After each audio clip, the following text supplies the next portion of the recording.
Assalamualaikum warahmatullahi wabarakatuh. Welcome to my channel calon guru baru. Sebelum lanjut, jangan lupa subscribe ya.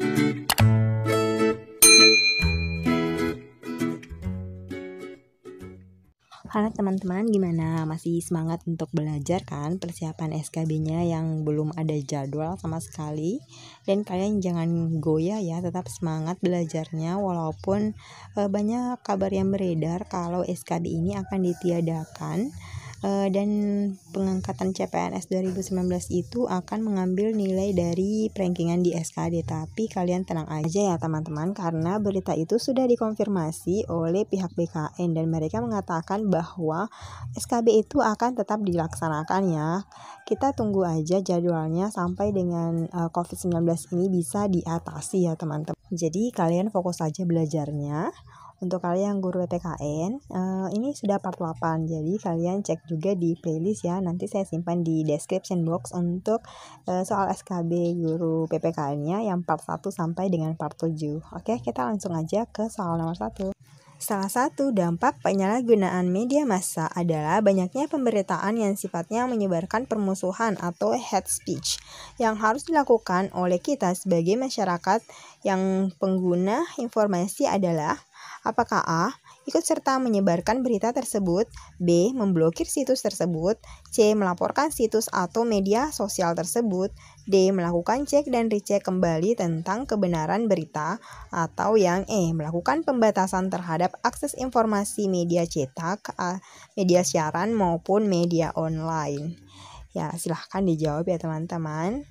Ya, di sini jawaban yang tepatnya adalah yang D ya, melakukan cek dan recheck kembali tentang kebenaran berita tersebut.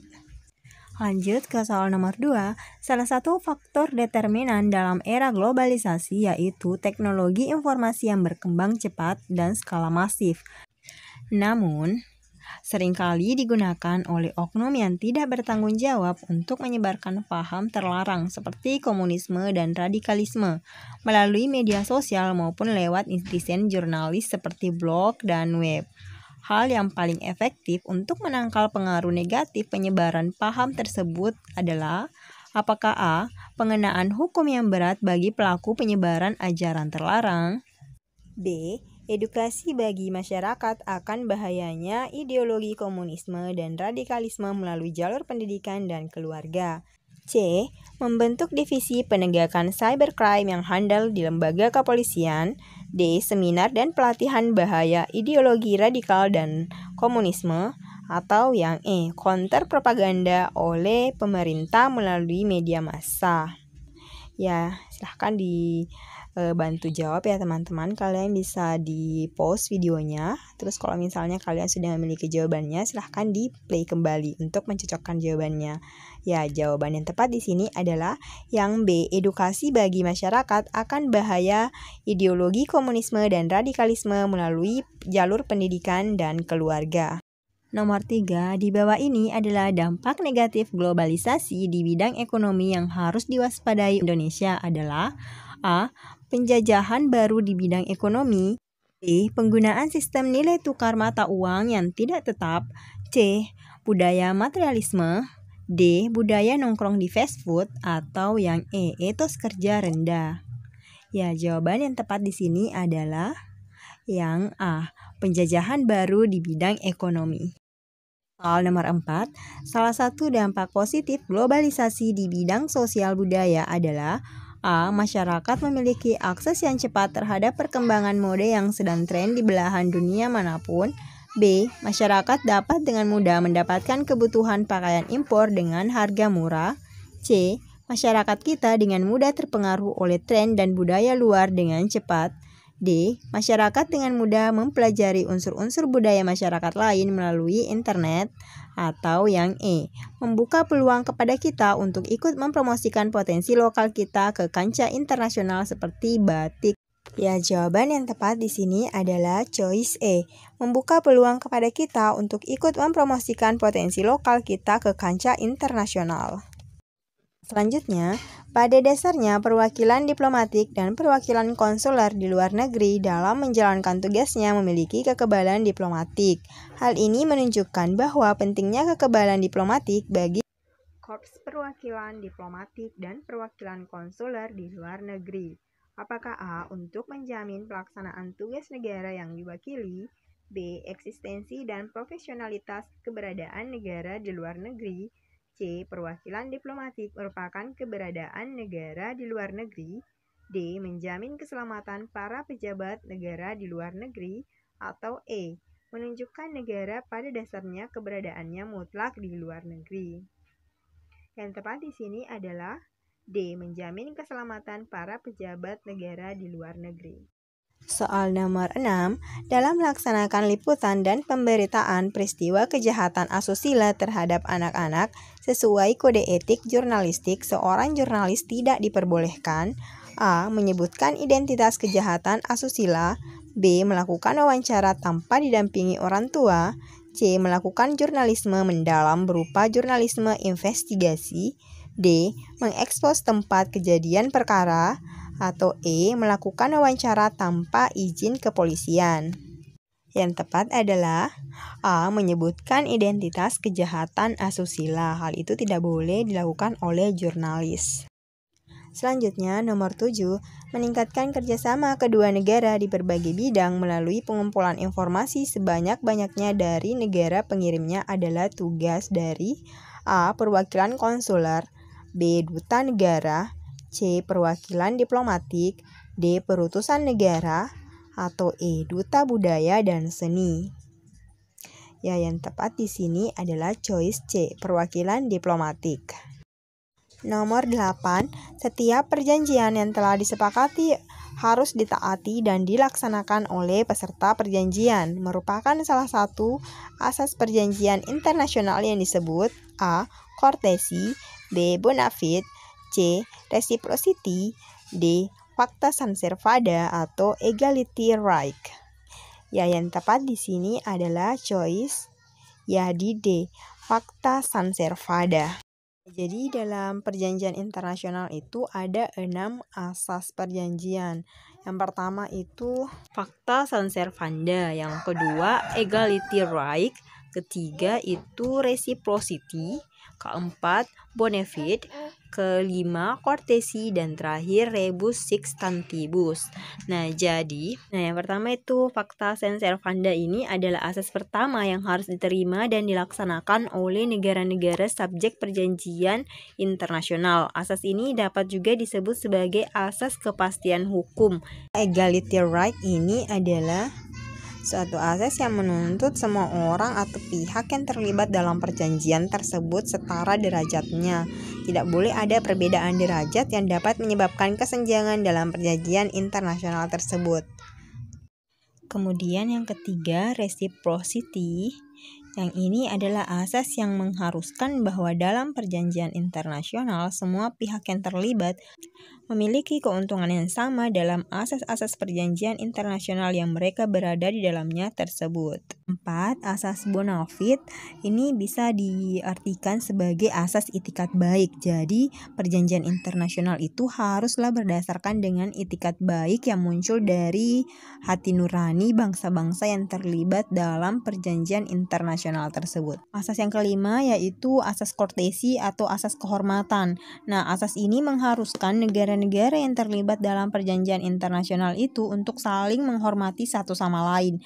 Nah, di sini berarti bahwa menghormati semua hal yang ada dari negara lainnya selama hal tersebut tidak melanggar perjanjian internasional dan aspek keturunannya. Keenam atau terakhir ini adalah asas rebus sic stantibus. Nah, asas ini mengizinkan penangguhan atau perubahan pada perjanjian dengan alasan yang fundamental atau yang mendasar. Selanjutnya nomor 9, Orde Baru lahir sebagai upaya menegakkan Pancasila dan Undang-Undang Dasar Negara Republik Indonesia tahun 1945. Dalam praktek ketatanegaraan kehidupan demokrasi berjalan secara apakah A. Pseudo-demokratis, B. Komunisme, C. Demokratis, D. Radikal, atau yang E. Diktator. Ya, jawaban yang tepat adalah pseudo-demokratis. Nah, jadi seorang pemimpin yang bersifat pseudo-demokratis ini sering memakai topeng ya dalam tanda kutip, ia berpura-pura memperlihatkan sifat demokratis di dalam kepemimpinannya. Ia memberi hak dan kuasanya kepada orang lain untuk menetapkan dan memutuskan sesuatu, tetapi sesungguhnya ia bekerja dengan perhitungan. Ia mengatur siasat agar kekuasaannya itu terwujud kelak. Selanjutnya, soal nomor 10, dalam memberikan grasi, maka presiden selaku kepala negara harus meminta persetujuan dari A. Dewan Perwakilan Rakyat, B. Dewan Pertimbangan Daerah, C. Mahkamah Konstitusi, D. Mahkamah Agung, atau E. Kejaksaan Agung. Ya, yang tepat di sini adalah meminta pertimbangan dari Mahkamah Agung, yang D. Jadi pemberian grasi, rehabilitasi, abolisi, dan amnesti itu merupakan amanat dari Pasal 14 Undang-Undang Dasar Negara Republik Indonesia tahun 1945 yang selengkapnya itu menyebutkan bahwa Presiden memberikan grasi dan rehabilitasi dengan memperhatikan pertimbangan Mahkamah Agung. 11. Hal yang melatar belakangi suatu negara monarki absolut beralih ke sistem pemerintahan monarki parlementer, di mana raja hanya berfungsi sebagai simbol negara, sedangkan kepala pemerintahannya dijalankan oleh Perdana Menteri adalah dalam rangka A. Membatasi kekuasaan raja dan Perdana Menteri oleh konstitusi negara, B. Peralihan kekuasaan negara dan pemerintahan kepada Perdana Menteri, C. Stabilisasi pemerintahan yang dilaksanakan oleh kabinet dan para menteri, D. Stabilisasi pemerintahan dengan dukungan penuh partai politik di parlementer, atau yang E. Membatasi kekuasaan raja agar tidak bertindak sewenang-wenang. Ya, yang tepat untuk nomor 11 adalah yang E. Membatasi kekuasaan raja agar tidak bertindak sewenang-wenang. Selanjutnya, 12. Bangsa Indonesia telah memiliki Pancasila sebagai pandangan hidupnya. Hal ini berarti bahwa bangsa Indonesia A. Bebas menentukan sikap terhadap bangsa lain di dunia, B. Mempunyai pegangan dan pedoman dalam memecahkan masalah bangsa, C. Tidak perlu tahu ideologi lain, D. Telah menunjukkan kepada dunia akan keberhasilan dalam berjuang melawan penjajah, atau E. Tidak perlu menjalin kerjasama dengan negara yang pernah menjajah Indonesia. Yang tepat di sini tentu saja adalah yang B. Mempunyai pegangan dan pedoman dalam memecahkan masalah bangsa. 13. Pancasila menjadi norma dasar negara maksudnya.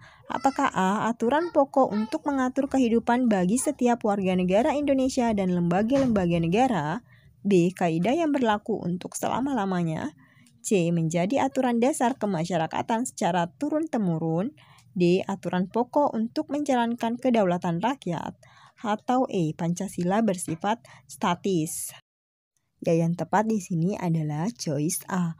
Aturan pokok untuk mengatur kehidupan bagi setiap warga negara Indonesia dan lembaga-lembaga negara.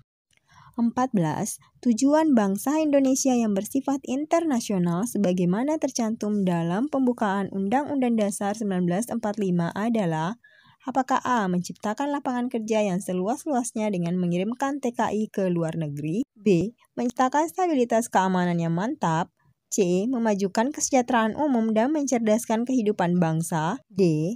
Ikut melaksanakan ketertiban dunia yang berdasarkan kemerdekaan, perdamaian abadi, dan keadilan sosial, atau yang E. Mewujudkan kemerdekaan negara Indonesia dari penjajah. Ya, yang tepat di sini adalah yang D. Ikut melaksanakan ketertiban dunia yang berdasarkan kemerdekaan, perdamaian abadi, dan keadilan sosial. Soal terakhir 15, Pancasila memberikan keyakinan kepada rakyat dan bangsa Indonesia bahwa kebahagiaan hidup akan tercapai apabila A. Didasarkan atas pelaksanaan demokrasi Pancasila, B. Masing-masing individu harus bekerja keras, C. Setiap manusia harus hidup hemat dan bersahaja, D. Didasarkan atas keselarasan dan keseimbangan, atau E. Pelaksanaan pembangunan yang berjalan lancar. Yang tepat adalah choice D. Didasarkan atas keselarasan dan keseimbangan. Nah, gimana teman-teman? Ini sudah soal terakhir. Kalian bisa kan jawab soal-soalnya? Ya, oke. Kalian silahkan komen di bawah ya. Kalian benar berapa dan salahnya berapa. Sekian video untuk hari ini. Thank you for watching. Jangan lupa subscribe, like, comment, and share. Assalamualaikum warahmatullahi wabarakatuh.